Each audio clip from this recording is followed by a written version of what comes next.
BJP কি জিততে পারবে কৃষ্ণনগর উত্তর বিধানসভা? এটা একটা সাংঘাতিক ঘটনা যে তৃণমূলের যে প্রার্থী সে তৎকাল টিকিট কেটেছে। যেদিন যেদিন যেদিন পার্টিতে জয়েন করলো তার 1 মিনিট আগে, মানে নাম ঘোষণা হয়েছে তার 1 মিনিট আগে পার্টিতে মানে জয়েন করেছে।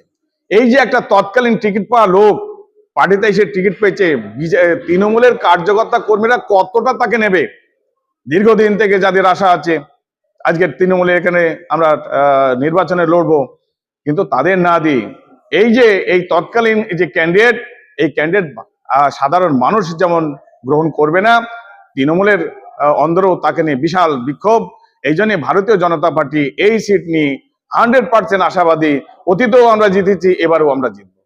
বিক্ষোভ যেটা মনে হচ্ছে সেটা কিন্তু আমার মনে হয় কর্মীদের মধ্যে যারা যারা প্রার্থী হইতে চেয়েছিল এরকম কিছু লোক সাময়িক হয়তো তার মনের ক্ষোভ হয়েছে, কিন্তু আমরা অতীতেও দেখেছি, এবারও দেখব এবং আগামী দিনেও দেখব। কিছুদিনের পরেই বিজেপির তার যে গতি নিয়ে মাঠে নামার দরকার সেই গতি ফিরে পাবে এবং আমার মনে হয় 2-1 দিনের মধ্যে এটা নিয়ে যাবে।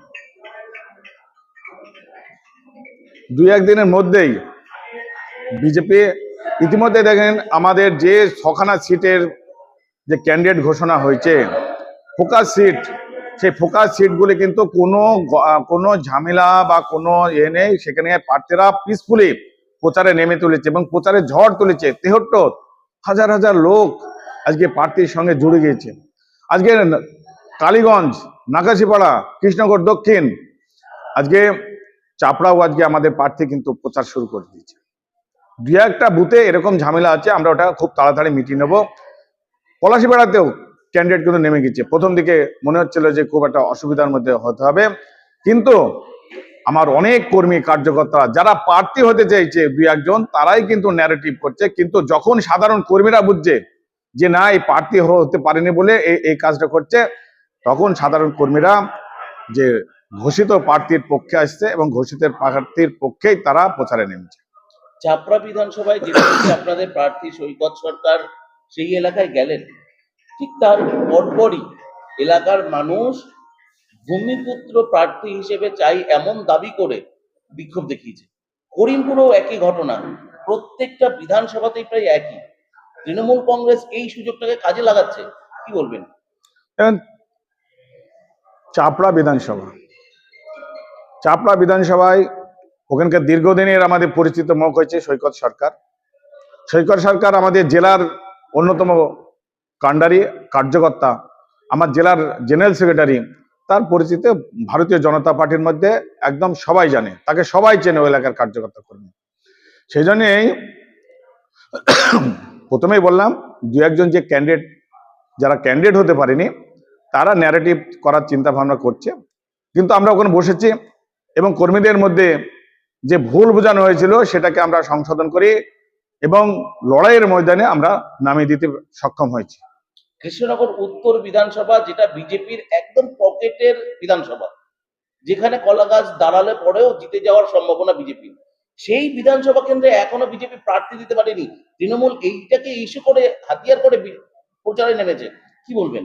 দেখেন তৃণমূল কি বললো সেটা তাদের বিষয়। ভারতীয় জনতা পার্টির একটা নিজস্ব এজেন্ডা আছে আর সেই এজেন্ডা অনুযায়ী চলছে। আমরা এবার ভারতীয় জনতা পার্টি জেতার লক্ষ্য নিয়ে প্রথম, মানে যেটা নির্বাচনের ক্ষেত্রে প্রথম আমরা ভারতীয় জনতা পার্টি কোনো রাজনৈতিক দল যখন প্রার্থী ঘোষণা করতে পারেনি, ভারতীয় জনতা পার্টি এবার প্রার্থী ঘোষণা করছে। শুধু তাই নাই, সেকেন্ড প্রার্থী আমরা ঘোষণা আছে কিছু সিট, হাই অ্যালার্ট সিট যেগুলো নিশ্চিত জিতবে। এবং বিজেপি যেহেতু ক্ষমতায় আসছে, এটা সাধারণ মানুষ এবং সাধারণ ভোটারদের মধ্যে দৃঢ় ধারণা হয়ে গেছে ভারতীয় জনতা পার্টি ক্ষমতায় আসবে। এবং সেই জন্য আমাদের নেতৃত্ব ক্ষমতায় আসার পরে যে এই প্রশাসনকে চালানোর জন্য কিছু ব্যক্তিত্বকে দরকার, যারা প্রশাসনকে সুষ্ঠুভাবে চালাবে, যারা এই পশ্চিমবঙ্গে সুশাসন দেবে, উন্নয়ন করবে এবং সাধারণ মানুষের যে প্রতিশ্রুতি ভারতীয় জনতা পার্টি দিচ্ছে সেগুলিকে কার্যকরী করবে।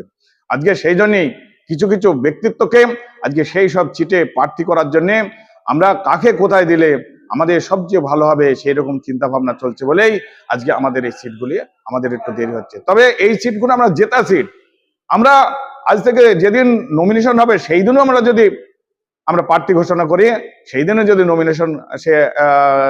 নমিনেশন করে তাও আমরা জিতবো। আর সেই জন্য এই সিটগুলি নিয়ে আমাদের কোনো মাথা ব্যথা নেই, আমরা নিশ্চিত এই সিটে জিতবো বলে আজকে আমাদের এই চিন্তা ভাবনা শুরু হচ্ছে।